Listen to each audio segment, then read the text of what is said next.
Hey, buddy. Hey, everybody. Welcome to Fox Podcast. It's me, Seth, and Daddy. It's me, Seth, and Daddy. Ladies and gentlemen, we have Seth Erie joining us on the show. Seth, say hello. Hello. How are you doing, buddy? Good.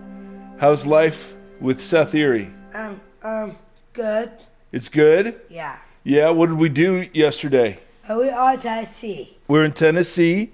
Yep, so we moved down from Ohio to Tennessee. We're officially in Tennessee. And then what did we do?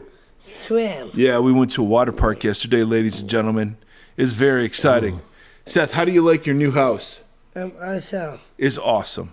Anything you want to say? You got a nice high and tight haircut, too. Oh, He's yeah, looking you got slick. a sweet haircut. I love Tigris. You love ticklish? Yeah. As he's tickling me is the idea. Seth, is there anything you want to let the Vox listeners know? Yeah. What do you want to tell them? So Fox dinner. The Vox dinners? Yes. We want to have all the Vox listeners over for a dinner, huh? Yeah. How fun would that be?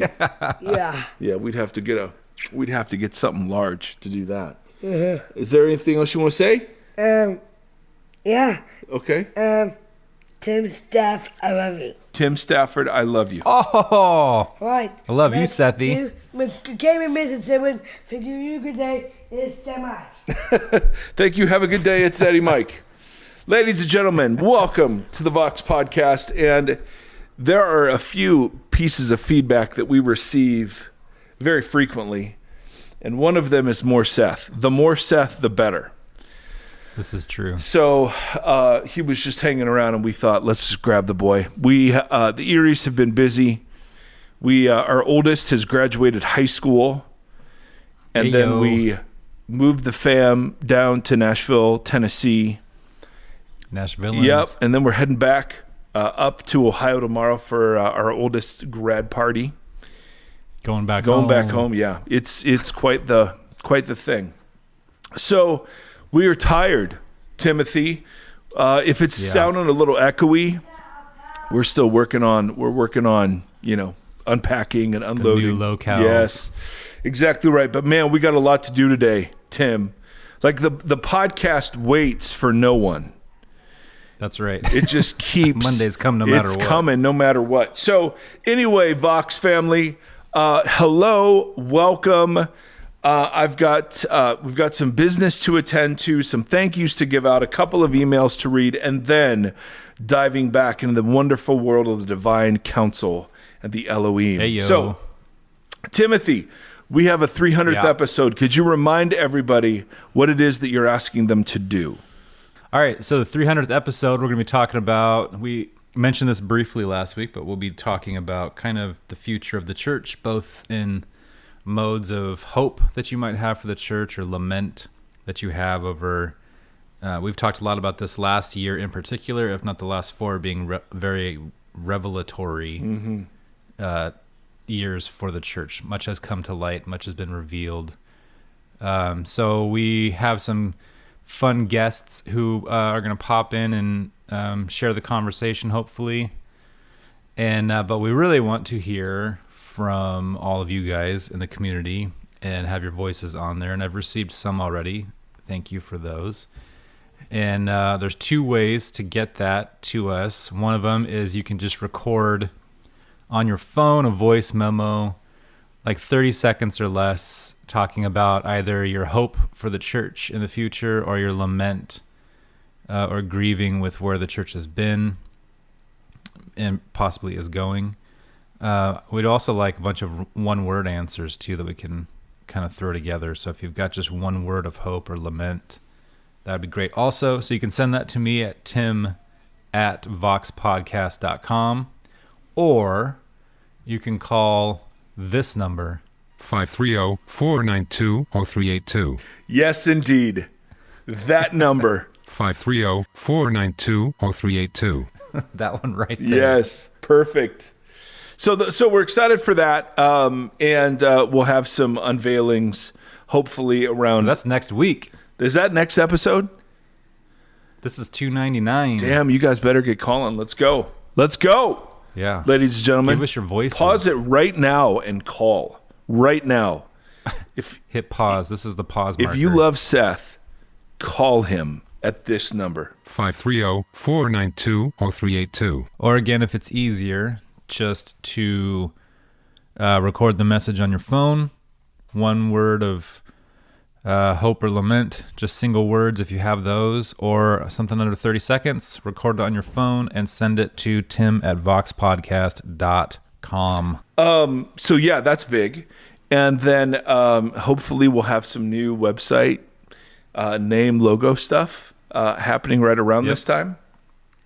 Yep. And then I've got 1, 2, 3, 4, 5, 6, 7, 8, 9, 10 people who to thank who came on our little support team. So yes, it is. We want to always keep it free, and we're grateful for that. And so thank you for the listener support. You guys are absolutely amazing. And I want to specifically thank Brenda, who is our amazing web designer, but she wasn't one of the names on the list, but she's evidently at the top of my mind because she's helping us with the website and rebrand. But I want to thank specifically. So we're just going to thank Brenda right off the bat. Just thank you, Brenda. But we've got Philip and Jeff and Lee, I think it is, L-I, Monica, Andrew, Scott, Sandy, Nicole, Bridget, and Christina. Thank you so freaking much for coming on the Patreon team. Thank you for your support. Thanks to all of you who are a part of this community. Again, it is such an honor to do this, and we're so grateful that you value the work. It really is a gift to us and an encouragement to us. And so, again, we're really, really appreciative. If you are one of those people and you're able to help support and want to, you can go to patreon.com and type in Vox Podcast with Mike Erie, or go to voxpodcast.com. And there are a couple of links waiting for you there. So many thanks. Man, it is such an honor to be able to do this every week, just to say thank you to people. All right. I don't know what the equivalent of Mike's troubled times would be.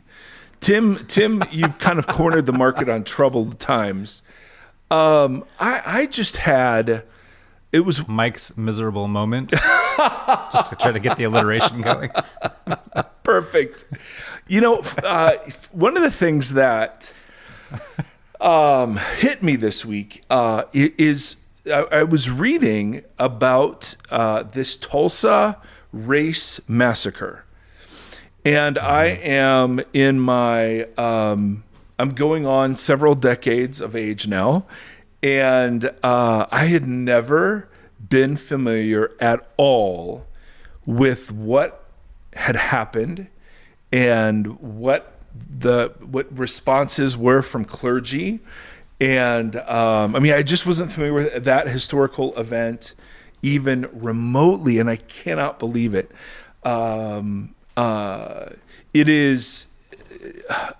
There's so much happening in the world regarding critical race theory and whether or not it's good or it's bad or a threat to the gospel or a help. And then something like this, and maybe it's my own ignorance, but I kind of suspect it could be also the system that never talked about these sorts of things. Because we were told the grand story of America was one of righteous expansion and justified violence, and this certainly doesn't fit that. And so I was just, I don't know, I just was like, wow, this is part of our legacy and we never talk about stuff like this. So I guess I was coming away like super grateful for all the critical race stuff that is surfacing culturally, events like this that I would never have heard of otherwise. And, they just provoke great grieving and lament and anger in some cases. And then, I'm sorry, someone's mowing their yard now. And then I was reading about the Southern Baptist Convention because it's a thing here. And Albert Mohler is president of one of the seminaries, I think, or I don't know how the whole thing works, but They've identified CRT as like a threat to the gospel, and it's like all guns Totally. against this thing. And I don't know enough. I have to be honest. I haven't read critical race theorists, so I don't. I don't know. But on the face of the conversation, I want to just kind of have a couple of remarks, because not knowing has never stopped me from talking. And so I want to just throw a couple of things out, because I'm just sitting there and I'm like, the Southern Baptist Convention is falling apart. Their views on women, the sexual abuse scandals that are rocking them at the top of their leadership. Yoga. Yes, yoga, dude, totally. And so, the whole culture is having this racial reckoning, and here we are identifying one of the tools used to talk about power imbalance. That's the major thing we got to deal with, and it seems so crazy to me. But just a couple of thoughts. The first thought, Timothy, and this is a Mike's. What was it? Morning moment? Mike's monstrous moment? That works too. I think it said Mike's miserable moment. Yes. Mike's moment of misery. Yes. Well, this whole language of some people in power about such and such being a threat to the gospel. I am so over that bullshit. That is manipulative. Ooh. It's not true. The gospel literally is the good news of the victory of Jesus. There's nothing threatening the victory of Jesus. Now, certainly there are cultural factors that affect a receptivity to that message, certainly. And those are worthy of having conversations. But this ridiculous, in my lifetime, man, it has been so many different. Postmodernism was a threat to the gospel. The emerging church was a threat to the gospel, right? I don't know. The LGBTQ community was a threat to the gospel. Amy Grant was a threat to the gospel. It's just, and you're like, what kind of skinny, little, pathetic God is threatened by conversations that have to do with repentance and lament and racial disparities in power and structural injustice? And again, maybe they're right. Maybe CRT isn't the healthiest way to look at this. Okay, but that's still not a threat to the gospel. And of all the things to be talking about right now, what hurts us? What is the cost of simply leading with lament, repentance, and honesty and confession of sin? What is the problem? There are so many of us, you and I at the top of the list, who obsess over the church, over theology, and over Jesus, who are just waiting for some freaking bit of leadership somewhere with guts enough to simply say, oh, this is awful, and oh, we're willing to listen. And we're not going to just sit and critique before we sit and listen. And if there's repentance that's called for, repentance will be given.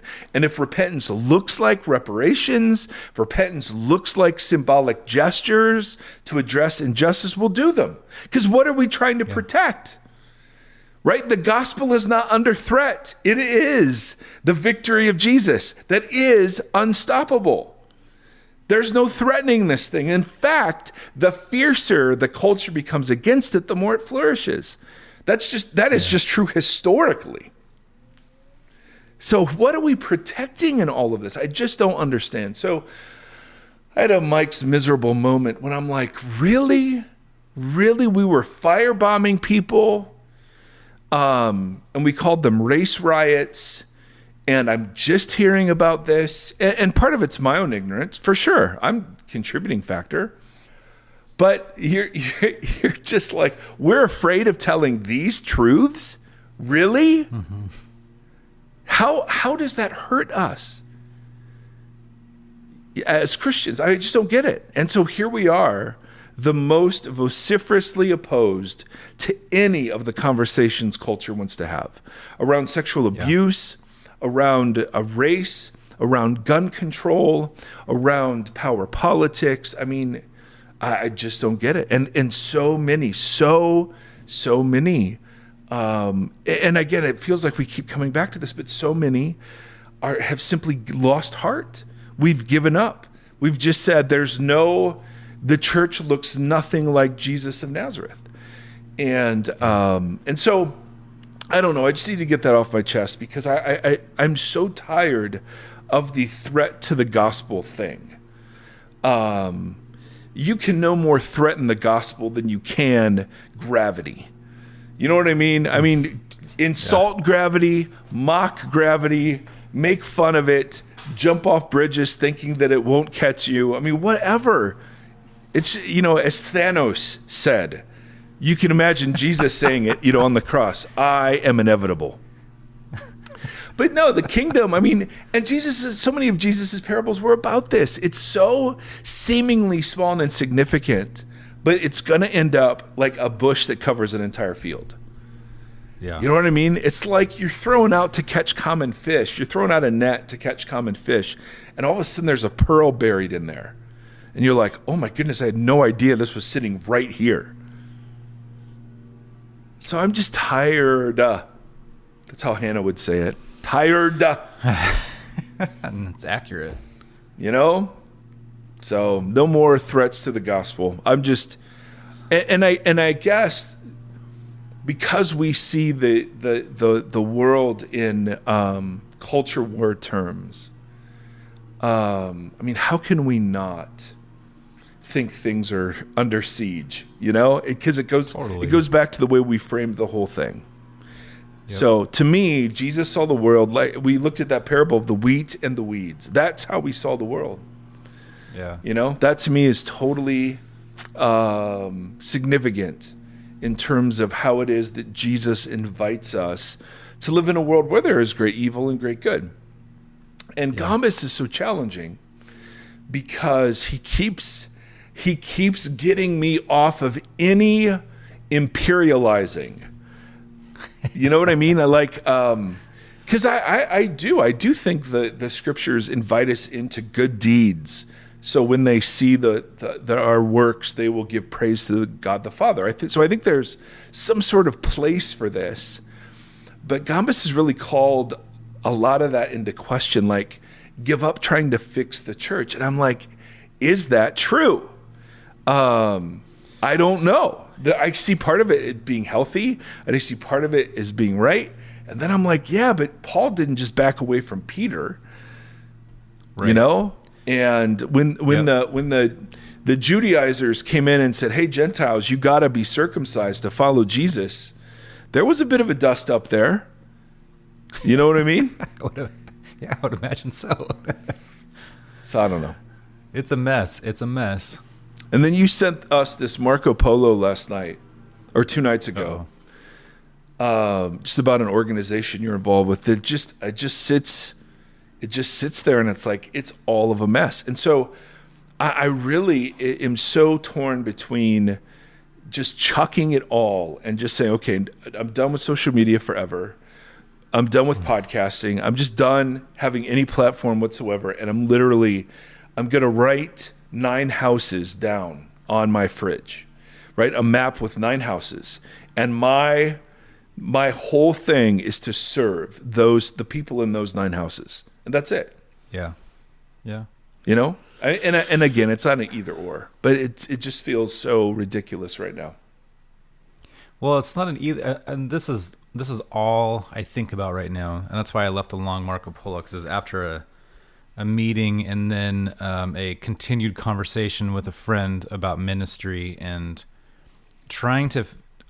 It's everything you just said is so messy, and the imbalance with the people in power within the church, and the need to hold status and power and anything that threatens that, for a God who pushed meekness and weakness and humility and all that stuff. The whole that's why this last couple of weeks of conversations for me have been, the pushback has been difficult for me, because I don't know if I'm not articulating myself well, which is more than possible.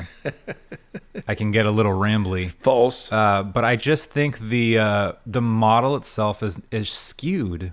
And because of that, all of this imbalance, like trying to balance this imbalance, I don't think is possible because the scale is off. Yeah, for sure. And I want to find, like, so I'm just like, we're sitting here like, Sunday mornings, I don't know what they should look like anymore based on a lot of stuff that we've been talking about, new creation and this kind of stuff. I'm not sure how those mornings should be structured. And so we're trying to figure that out here. Like, what do we do? Do we just have breakfast together? Do we do it in a park and invite the entire community? Is that how we tithe, is by offering food on Sunday mornings? Yeah. But as far as service things go, there are organizations and there are some churches that are doing that well, and there's no reason to reinvent the wheel. Right. So we find that the places in town that are doing it right, and we come alongside and say, here's extra hands. Yeah. Yep. But I've been so angry and fighting this fight, and I don't know that I don't know that it's... We talked about this with Driscoll, right? Like, I don't see the point in arguing if he's not interested in the conversation. Sure. Like, you can't win an argument with someone who's unwilling to engage in the conversation. No. So, I know there's also the pushback. You can't keep starting a new thing. That's all we do as Christians is say, let's nail 7 letters on the wall or whatever and say, we're starting something new. No, we're starting something new. Now we're starting something new. Yeah. Yep. And that's why this having this part of life together with this whole community of people is so rewarding to me, because I don't feel alone in this. I feel like a lot of people are in the same boat, and I feel like, we're being gently corrected, we're being encouraged, we're being supported. This is, I don't know, it's a great gift, because you and I both share a deep angst. Like, giving up on it is not an option. No. And I wish it were. It would just be easier to just say, well, I don't know what God's going to do, but as for me and my house, we are just going to love our neighbors. And hallelujah, and that's part of it. And maybe Gombas is right. Maybe the part of me that keeps wanting to be in the church as a leader, teacher, person, maybe that's the part that needs to die. Maybe that's the problem right there. I don't know. So, damn that Gombas. I've got some emails. Speaking of that, Speaking of Gombas. Sweet Gombas. This young lady says, I love your podcast. Thank you. Yes, this series on the Sermon on the Mount has given me enough to keep me thinking, repenting, and changing for the rest of my life. Yes, Jesus is great like that. Your honesty and vulnerability, both Mike and Tim, is so refreshing. Introducing me to Gombas has been revolutionary. Amen. Thank you for your faithfulness. My only disappointment has been how much I miss Bonnie. I miss the input of a woman and the perspective that she brought. Is there any thought of bringing a woman's voice back into the podcast on the regular?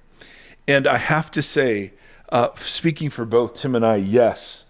The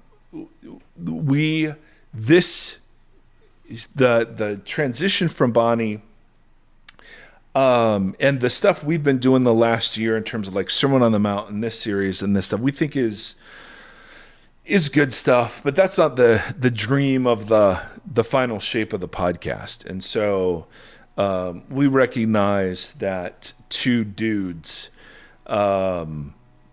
white dudes isn't a broad enough perspective. And so I don't know what that will look like. We don't want to rush into something and just try to force something. So we're just sort of waiting for conversation partners. But certainly we recognize that too. Absolutely. Yeah. So, and the church, I just am committed to learning from my sisters. The church I'm a part of, has a female elder, pastor, teacher. It's awesome. So I'm just all in for that. But Bonnie's pretty unique. and that voice, you don't just fill that sucker out of nowhere. So we're not going to rush, but our hope certainly is that we find another conversation partner like her. So, because she's awesome. So great question. Thank you for sharing that with us, and we totally agree. This is a really good one, given that this is we just had Memorial Day weekend. It's from a young lady who says, thoughts on whether Memorial Day, 4th of July, Veterans Day are appropriate to focus on in the church. I struggle with the glorification of, quote, the empire in church. That's a great question. And Tim is shaking his head. I think I don't want to touch that one. Why not? I will. Oh, go for it. I mean, there's every holiday I struggle with being celebrated in the church, each for their own reasons. Ooh, nice. So first of all, I was senior pastor of a church, and we took the American flag out, and it was a moderately big deal because as we are now more aware than ever, people have confused or fused the flag and the cross in ways that are deeply corrupted, disturbing, and idolatrous. And so I would not only share your concerns, but would resist any focus on any of those things on those days. I am all for being pro-America and being grateful for what we have. I just find that the people who are pro-America are not willing to admit to her faults and to live with patriotism in a much lesser space than allegiance to Jesus and his transnational, trans-ethnic community. And so whatever I can do to help resist our temptation to fuse those things, absolutely. Do I honor veterans? Yep. My stepdad was a vet. My dad was in the military. I am incredibly grateful for the people who have served. Absolutely.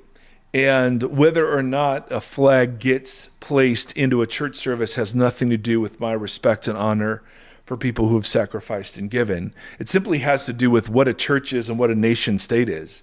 And as we've talked about ad nauseum, those are two very different things. And there would never be in any early church service a celebration of any of the pagan holidays or any of the Roman civil holidays. You just, back then you would never think to even confuse them. So I am resistant, and in some degrees highly, to patriotic displays fused with Christian worship or Christian message. I just think that is tragically misguided. So, and the people who are angry about that typically aren't big fans of the Sermon on the Mount. And so I'm just fine with those kind of people being angry. You know what I mean? Like you cannot immerse yourself in the Sermon on the Mount and come away thinking, oh, I need to love my country more. Nope. It is love your enemies and bless those that persecute you.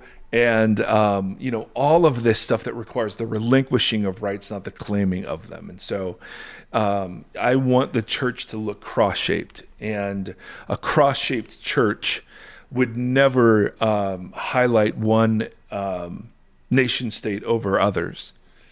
Right. So that's just my take on it. Anything you want to add to that, Timothy? I mean, as I said, my favorite holiday of all is Halloween, and that's the one that the church refuses to celebrate. So, dude, it's called the Fall Festival. Since I was a child. It's called the Fall Festival. Yeah. My parents tried one year to make me go to that in the gymnasium and do the carnival games, and I was like, "Look, I'm a pretty good kid, but if you take Halloween away, Nice. we're going to have issues. Yeah, all that stuff's super confusing, and it's the same thing with, yeah. I mean, 15 years ago or so with like Mother's Day, sitting with someone who had just lost their mother and then another woman who was unable to have children, and it kind of reframed the way that we celebrate, I don't know, anything that makes people feel ostracized in church seems off. Yeah. And I mean, all that stuff, like you're like not a cross-shaped church, not like a stars and stripe shaped church. When we're in an era still where they're printing Bibles with the Constitution and the flag. Well, they backed off. Zondervan backed off, evidently. Good for them. Well, but they said yes to begin with, so not good for them.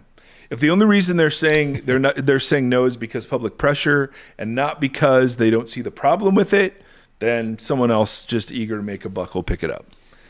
So, yeah, it's. I mean, we could spend loads of episodes talking about this, but I'm kind of with you on the Mother's Day, Father's Day thing.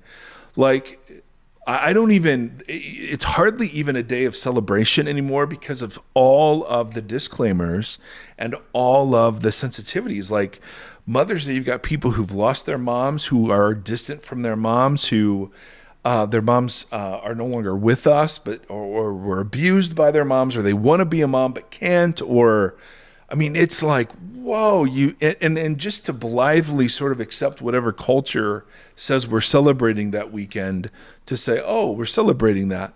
The only exception I make because of past idolatries is MLK Day. I think that's, I don't know. I think that's one we talk about and one we should celebrate. Yeah. And then obviously Christmas is kind of our jam, not in the way that it comes to us, but the incarnation stuff. I've always been the what do they call people that only go on Christmas and Easter? Creasters. I've always been the opposite of that. I avoid church on both Christmas and Easter. You're not a very healthy person, are you? You Halloween loving, ghoulish. Yep, that's me. Okay. One other email. Have we answered two? I don't remember. We answered the yes, 4th of July, which and a co-host. Yes, Bonnie. yes. Hey, Mike and Tim, this is number 3. I wanted to quickly share a quote from a pastor that I saw on Instagram that I think perfectly encapsulates so much of what we have been talking about lately. The pastor was quoted as saying, "Making disciples is how we start to affect cultural trends." Making disciples is how we start to affect cultural trends. This young man says, is it just me, or does it seem like he's entirely missing the obvious point that the making disciples of Jesus isn't simply a means to an end in the culture wars the church has waged in America? Yep. So true. He says, culture certainly will be influenced by Jesus followers who are spreading new creation kingdom dynamics by living out the Sermon on the Mount imperatives as they're empowered to do so by the Spirit. Yes, dude, he's preaching right now. To me, however, the quote seems to suggest the job of Christians is to use discipleship as a strategy of winning an old creation dynamics battle they're clearly losing. Man, that is such a great point. I may be missing something. Yes, you've answered yourself. The answer is right in front of your face. So excellent. Yeah. And he gave us permission to read this. So the premise is off from the start. Yes, exactly. Yeah. If the goal in making disciples is to affect cultural trends, then the kinds of disciples you'll be making are culture warriors. If the goal of your discipleship is the imitation and transformation of people into Jesus through the gradual progressing into new creation dynamics, then yes. And could culture be affected? Yes. But is that the goal or even the focus? No. No. It's kind of like salt and light, Tim. It's just like I was saying about the church stuff earlier. The conversation is skewed. Yes, from the very And outset. it's like that's exactly from the outset. If this is the mode, if this is the MO of, then it's facing in the wrong direction. Then that's not just a matter of like you get in and affect the church from the inside. If it's, I just don't know. Yeah, that's good. That's good. Your hair kind of looks like Barry Gibb today. Yeah, I'm about to chop it Dude, all no, off. seriously. What What I want you guys to do is right now to pull up a Google image search of Barry Gibb, circa Talking it up 1979. on the Barry Gibb talk show. Yes, you got that going today.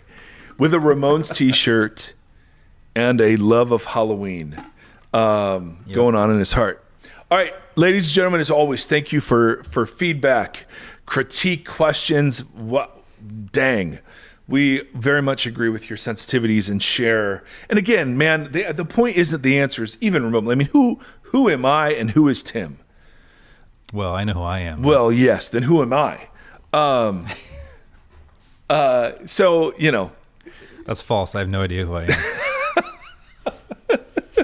So we're just a couple of clowns trying to figure this out. But I love hearing so many questions being filtered through the Sermon on the Mount.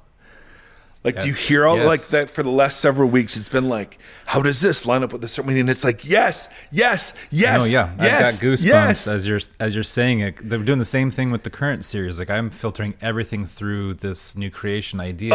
And does this fit? Does this not fit? How does this change the way you see this? Yes. So, I mean, I've been thinking a lot about LGBTQ. It's Pride Month. And so there's lots being written, both of lament and celebration. And I've been thinking a lot through old creation dynamics and new creation dynamics. And again, we've said this every week for the last every episode, but it's like the temptation to use old creation dynamics to bring about new creation ends. So to exclude, to condemn, to judge, to marginalize sexual minorities, and to do that in the name of Jesus, it just brings about wrath. It just brings about wrath. No possibility of redemption, no possibility of growth, no possibility of reconciliation, no possibility of mutual learning. It's just wrath. And so we're just sitting in this pipeline of wrath towards the church that is, in almost every case I'm aware, well-deserved. And so the fact that we're beginning to think in these terms, that's the goal, right? Now, what if we could sit here for 10 years, right? And just we're not going to move on. There's no better, more inspirational thing out there. Like, this is it. This is the way. And and I think there is too, because I am constantly, this was in the conversation that Marco Poloed about the other night, like thinking about, and you've referenced this, like Paul referring to Jesus as the first fruit of new creation. And I'm constantly thinking, well, what does it mean to embody the second fruit? Like, what does that mean? What does Paul and in the context of who Paul is talking to and what he's talking about, then what does that also mean? So it's like, the new creation dynamic stuff has been very illuminating to me personally, but it's reframing, like I've said multiple times now, it's reframing the Old Testament for me. It's making it make sense. Yeah. The cohesion of the story makes more sense to me, but I'm also looking at Paul and I'm looking at, Revelation and everything, and looking at it through this lens of Jesus being the first fruit of this thing. And it changes a lot of that stuff from what I grew up with. Yeah. Yep. So it's like I'm constantly, there's a tumble cycle to this whole thing that I think is really interesting. And it's cohesive. So let's add to it today. Now, one of the things you may have noticed the last couple of episodes is that I'm trying to be less lecture-y for an hour as episodes and more like, hey, let's have conversation around a bunch of different topics, and then let's do like a 20-minute piece of content. And Hey, let's talk about spiritual beings mating with women and having giant babies. Yeah, we only need 20 minutes for that. But a number of good friends have just said, the stuff is good, but it's so much of it, and it's coming in a form so thick. that isn't helpful for people to remember anything. And so I'm going to try to slow my roll on some of this stuff. So let us know kind of what you think. But I thought that was great feedback. So we're going to peel back just another layer on the Elohim. Again, please listen to the several episodes prior to this to kind of get the groundwork. We ended last week just with this weird story of the sons of God mating with the daughters of men, and it's some sort of boundary violation where there's in the same way Eve saw that the fruit was good and she took, these divine beings saw that the women were good and they took. And then even David, You made that parallel. Yeah, I was going to say, sorry. I was going to say you made that parallel with David, and I thought that was really interesting. Yes. The David then, as the seed of Genesis 3:15, then sees Bathsheba, that she was good, and he took. And so there's this thing that happens over and over and over and over. And so Jesus comes into a world that is populated with image bearers who have fallen and Elohim, spiritual beings who have fallen. And so there's some sort of revolt on the earth, and there's some sort of revolt in the heavens. And so we were introduced to the sons of God, the sons of Elohim. Right. And remember, Elohim is a category title. It's not a name. It's like the sons of Mike would be a category for Nate and Seth. It's Sons of Anarchy. Yeah, perfect. More fitting for Barry Gibb and his posse. And so we meet these sons of God.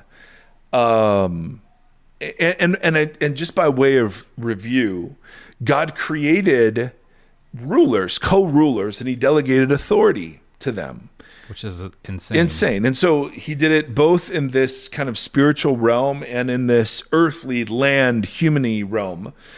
And so, the Old Testament shares that worldview. And it was also true of many ancient Near Eastern cultures, that the heavens were populated with the divine beings, and that there was a main God who had sort of conquered the other gods through violence.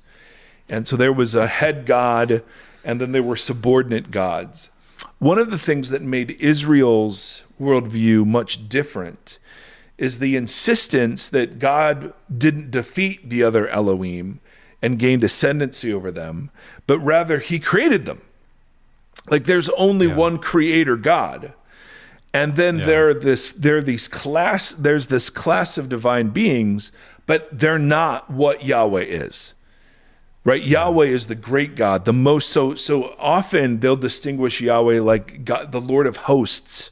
That's a reference to the Elohim, or the Most High God, or the Lord God Almighty. Like those are titles that distinguish Yahweh from all of the other members of the class of spiritual beings. So it's not like Yahweh's one of many. It's not at all. Right. And so God creates these beings, the sons of God, the sons of Elohim, and they're referred to in these really weird places. Now, again, the Bible Project has stuff on this. N.T. Wright has stuff on this. I know I've said this loads of times, but I just want to keep reminding everybody. Greg Boyd has stuff on this. I know I'm missing some people. Gombis. But here's a text in Deuteronomy 32 where these sons of Elohim are mentioned. And evidently, all right, The sons of Elohim, at least in Jewish tradition, were understood to be given authority over nations. So that Yahweh, the one true God, he oversaw the development of Israel, and the other gods oversaw the development of other nations. And so, I mean, this is the text from Deuteronomy 32, buried right here, verse 8. When the Most High, now again, whenever we're talking about the divine council, these other sons of Elohim, they'll distinguish Yahweh by a term like this, the Most High. When the Most High gave the nations their inheritance, when he divided up all mankind, he set up boundaries for the peoples according to the number of the sons of Elohim. Now, it's fascinating. It's translated by English Bible, sons of Israel, but in the oldest text and the most reliable text, it's sons of Elohim.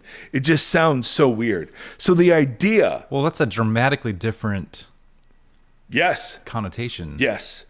And so there, in the table of nations in Genesis 10, there were 70 nations, so it was thought there were 70 Elohim, at least this kind of Elohim. All right? For the Lord's portion is his people Israel. Jacob is his allotted inheritance. So the one true God is set apart over the other beings. That's absolutely true. But what's fascinating is that he's deputized these other spiritual beings to oversee the other nations while he himself has claimed Israel. And so they will worship him directly.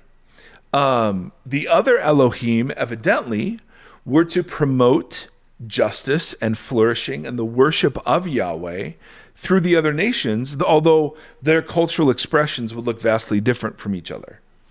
All right? This, again, so freaking mind-blowing. And we see this kind of idea in Daniel, in this really weird passage where Daniel 9, David prays and has a vision, and then Gabriel shows up to kind of with an answer to the prayer that Daniel had prayed. And so the angel says to Daniel, "Do not be afraid. Since the first day that you set your mind to gain understanding on this vision he had, and to humble yourself before your God, your words were heard, and I've come in response to them.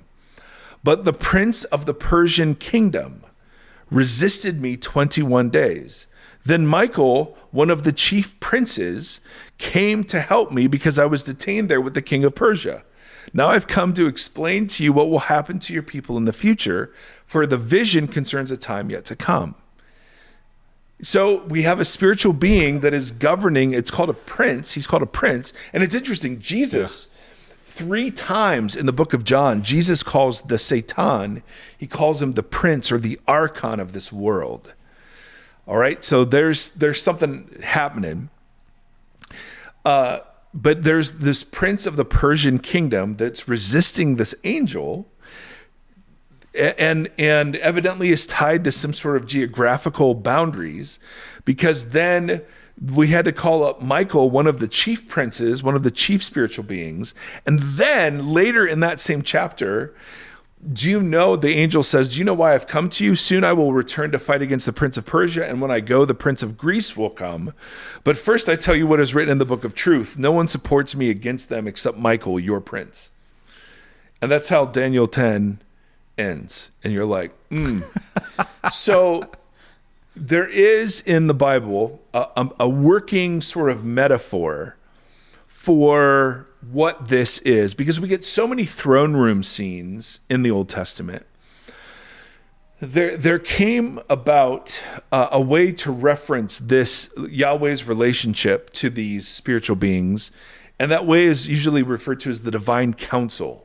And this was I first heard this from Michael Heisner, and the divine council. The picture is of a high king surrounded by his courtesans. And there are different levels, right? Some are chief princes, some are distant relatives, some are just court attendants. And there developed an idea that there are different levels of authority among these other Elohim. And even, Daniel sort of hints at that. But we get a couple of instances where Yahweh seems to address the sons of God, the sons of Elohim, the divine council. We get this in the book of Job, when the Satan makes his first impression as a member of the divine council. But we get this really weird image, as if that wasn't weird enough, in Psalm 82. And so God presides in the great assembly. He renders judgments among the gods, now among the Elohim, okay? So he presides over this assembly of Elohim, and he judges them. He says to the Elohim, how long will you defend the unjust and show partiality to the wicked? So evidently they're not promoting justice and flourishing. He says, how long will you defend the unjust and show partiality to the wicked? Instead, defend the weak and the fatherless, uphold the cause of the poor and the oppressed. Rescue the weak and the needy, deliver them from the hand of the wicked. The gods, quote unquote, again, the Elohim know nothing, they understand nothing, they walk about in darkness. All the foundations of the earth are shaken. I said to them, you are gods, you are Elohim, you are all sons of Elohim, the Most High. But you will now die like mere mortals. You will fall like every other ruler. Rise up, O God, judge the earth, for your nations are your inheritance. So it goes between God addressing this divine council and a narrator. And evidently the picture is that God commissioned them to rule over their nations and orient their cultures according to God's justice and shalom. And they were supposed to see the way that Yahweh gave laws to his people. They were supposed to lead cultural development so that the poor and the fatherless, the orphan and the widow would be taken care of. And evidently they had failed. They were corrupt, and now they ruled over corrupted nations. And here's what's interesting, Tim. There's significant thought that so much of the warfare in the Old Testament is stand-in for Yahweh against the other Elohim. Oh, interesting. So when the Philistines, when the Philistine God, bows down, like, it's never Israel against the Philistines. And there's some who suggest, and I don't know enough about this to know even if this is credible, but there are a couple of people who I respect who advocate this, that the Canaanite genocide, we talked about, was part of the war against the Nephilim, but was also framed as a war between Elohim, and that God was subjugating unjust nations as punishment to the ruling Elohim. And so like when God delivers Israel from Egypt, he says, I've made war against the gods of Egypt. And so right there, so you're like, well, that's interesting. And so that contributes to the problem that the Old Testament ends on, namely, well, when God's chosen people, when Yahweh's people, like the rest of the nations, have gone astray, but you, O Lord, you have Israel, and yet Israel has been seduced. That's why when Israel takes up the cultural practices of other nations, it's called idolatry.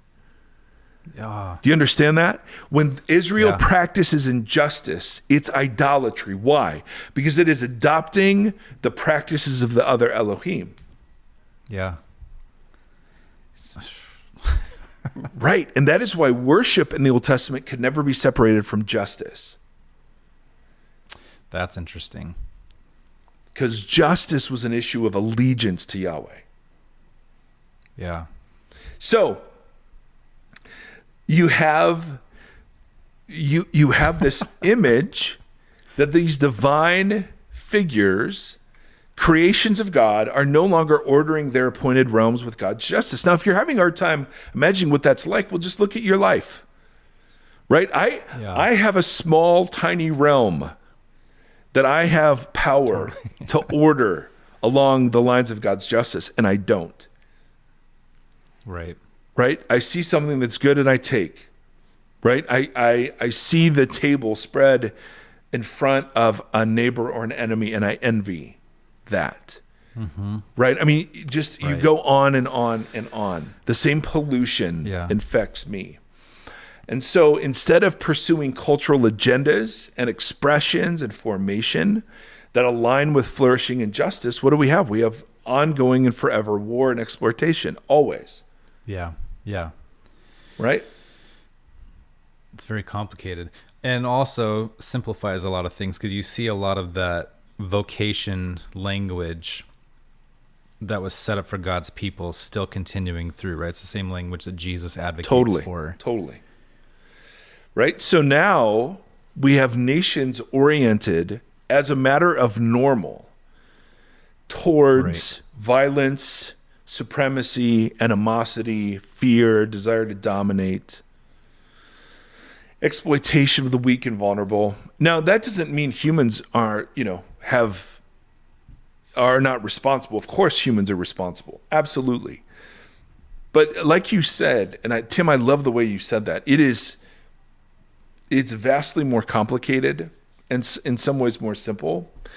And whether or not you buy this, okay, the argument that we're making is this is the worldview of the New Testament. Right? So Yes. when Paul is going to frame the work of Jesus and he's going to talk about powers, rulers, and authorities, this is what he's talking about. He's not talking about demons that possess you. He's talking about the fact that, like, this is systemic and structural. Like, one of the points that Gambas makes very clearly is that these powers, these princes, these fallen Elohim don't operate at the micro level. They're not like, oh, here's something you shoplifted, and they tempt you. Yeah. No. They're operating the level of thought pattern and cultural inheritance and expression and what is considered normal. So you take and let's play with this. Let's say this is all true, and apply it back to the American story we were just telling. Right. Totally. So we have an entire story based upon the myth of redemptive violence, that we are the world's policemen. We are good and developed. We are the developed world. The goal is to ever grow and expand the economy without any hindrance whatsoever, without regard for the gap between rich and poor. Right?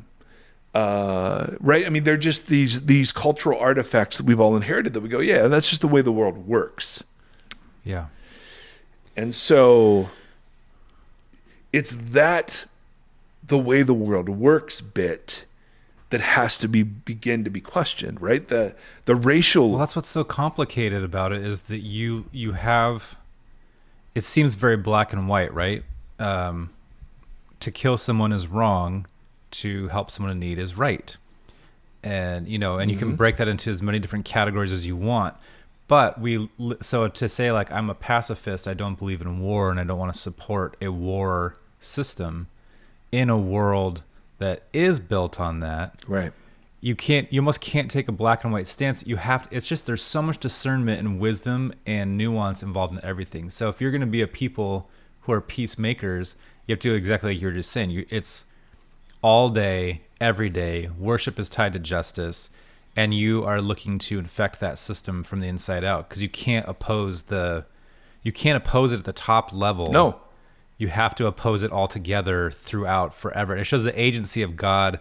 You can see God's, like, how intentionally he's fighting to get his people onto the right That's track, right. and onto that right vocation. And that's when Gambas will say, as he did in episodes long ago, God is not in control. This is the picture he's referring to. Exactly. That But our black and white narrative of that doesn't allow for what. Correct. So spiritual warfare. Now, the one thing I don't know what to do with are the unclean spirits that Jesus encounters. And I've had some weird and wacky spiritual warfare type things I've seen with people, and I'm like, I don't have a box yet for that. So I don't know where that fits. So let me just say I don't know at all. Yeah. But I do think that Paul would say there are levels. I think, and it could be 13 or 14. He uses 13 or 14 different titles for the powers. And some think that what he's saying there is it's some sort of a hierarchy. The problem is that we're not ever encouraged to explore the hierarchy, talk to the hierarchy, investigate the hierarchy, invoke the hierarchy to rebuke it, right? Instead, we're invited to resist. We're invited to take thoughts captive, which is a fascinating, right? I mean, like, why are the weapons we use, when Paul says, like, they're designed to demolish arguments and every false idea that sets itself up against the worship of God? Well, that's interesting. Like, if that's spiritual warfare, then obviously we're talking about structural assumptions and cultural taken for granted that operate in the realm of ideas, right? And so what is natural is just to dominate others. And then the word of the gospel comes in, and the new creation dynamic is to serve, to take off the rights and privileges and power that you have and to serve it to elevate others. See, this is what makes this church conversation so complicated, because it's the you can't. It's the argument. Like you're not going to win the argument. I don't know that you can win the argument because that's not how the game is supposed to be played. Right. But see, what I want to do, and I have to live with this. You take somebody like Driscoll, who I personally find unpleasant and distasteful. I am opposed to almost everything that he stands for. I don't like him as a person. I just think I have massive issues. My old creation dynamic is to just say that, to let that sit there. And just say he's a bum, run away, fear him. If he's involved, run away from it automatically. But then I'm confronted with new creation dynamics that say, now there are new creation dynamics that do say, absolutely, like there is a time to walk away. Mm-hmm. No question. But have I gone through every bit of relational peacemaking before I just want to write somebody off like that? And again, I don't, because we're talking about public figures, who knows where those lines are. But those are the kind of new creation questions that I'm forced to ask now. Yeah. Right? I can't just demonize somebody and just call it a day. Right. Right. Because what do? You're shouting into the wind. I think this is fascinating. I was talking to a friend of mine about how, like, with the Sermon on the Mount series, I think I de-spiritualized a lot of things. Like, I swung into, this is how we are to operate. This is how we are to exist. This is how we are to navigate. This is how we are to coexist. And I started, really leaning into all this partnering language and all that kind of stuff. And so it was ruining prayer for me, because I was losing so much ground on how, like, what's the point of prayer? And was having trouble with how prayer was being used in the church. And I think I shared one of those examples of somebody who, a healing thing that they claimed was because God answered their prayers while a couple other people in the church died during the same time period, which says indirectly, God heard my prayers and said yes in the healing. Right. God either didn't hear your prayers or said no. Right. And there's something that is set in people's hearts with that. Anyway, so I'm losing... I think what's interesting with deconstruction is you swing really hard, and that may be fast or it may be slow, but when you swing out, a lot of things start to fall. And oftentimes I think that we won't take the time to swing back in slowly to really test and learn and And so this series now is making me wrestle with the supernatural, spiritual elements of everything. But I'm trying to drag all of the Sermon on the Mount back in through it, if that makes sense, and not let this be like two conflicting, crazy thoughts of like the dude who stands on one foot and it's just all commentary, just love your neighbor and you're going to do fine. But then that there is this spiritual world and there is this crazy stuff that we have to have some amount of discernment to understand. And those things are not from a different story. Right. Like those are elements of the same thing. Right. And so they have places with each other. Yes. And that's interesting. That's going to take time to probably my entire life to continue to like look at and try to understand the different pieces of it, because the fact that there's a divine counsel, and I don't disbelieve any of this.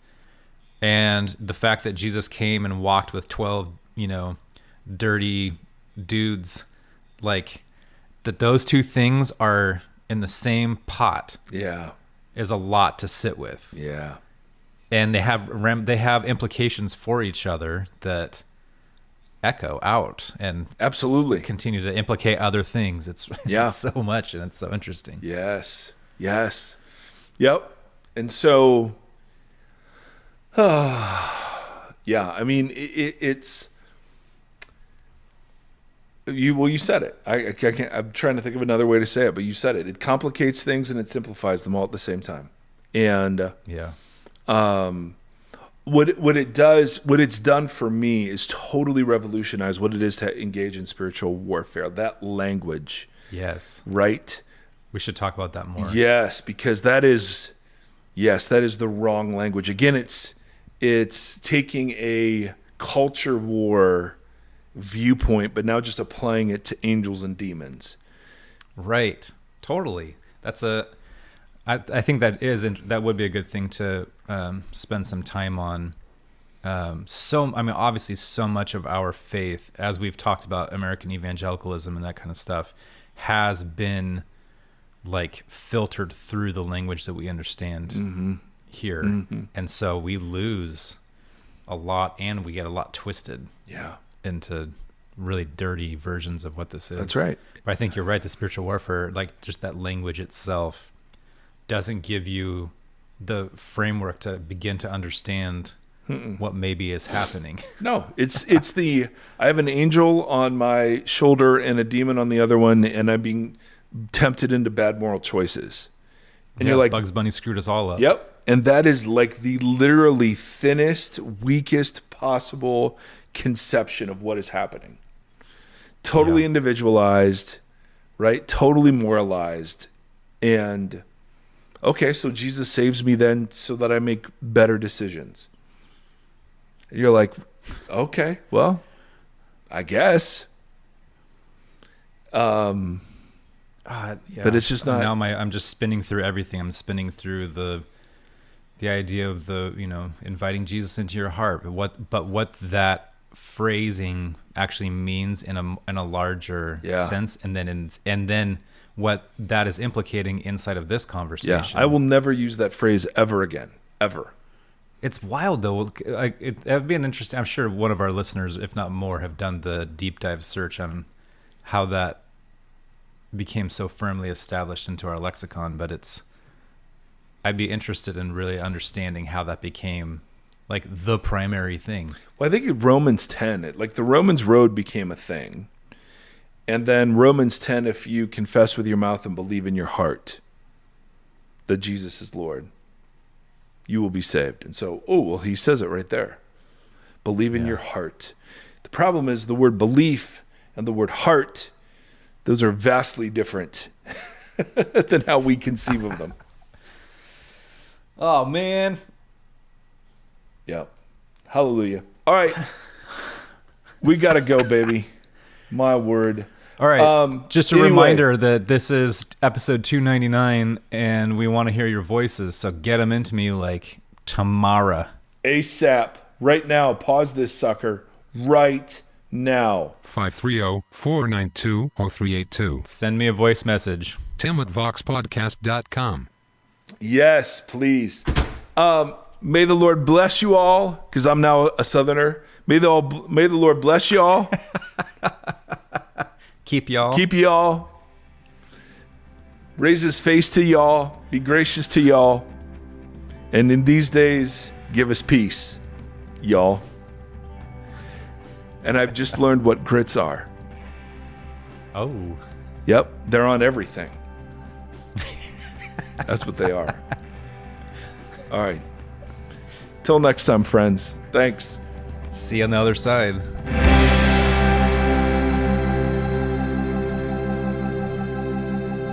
Thank you for listening to this conversation. The Vox Podcast is a 501c3 nonprofit organization that is supported by listeners like yourself.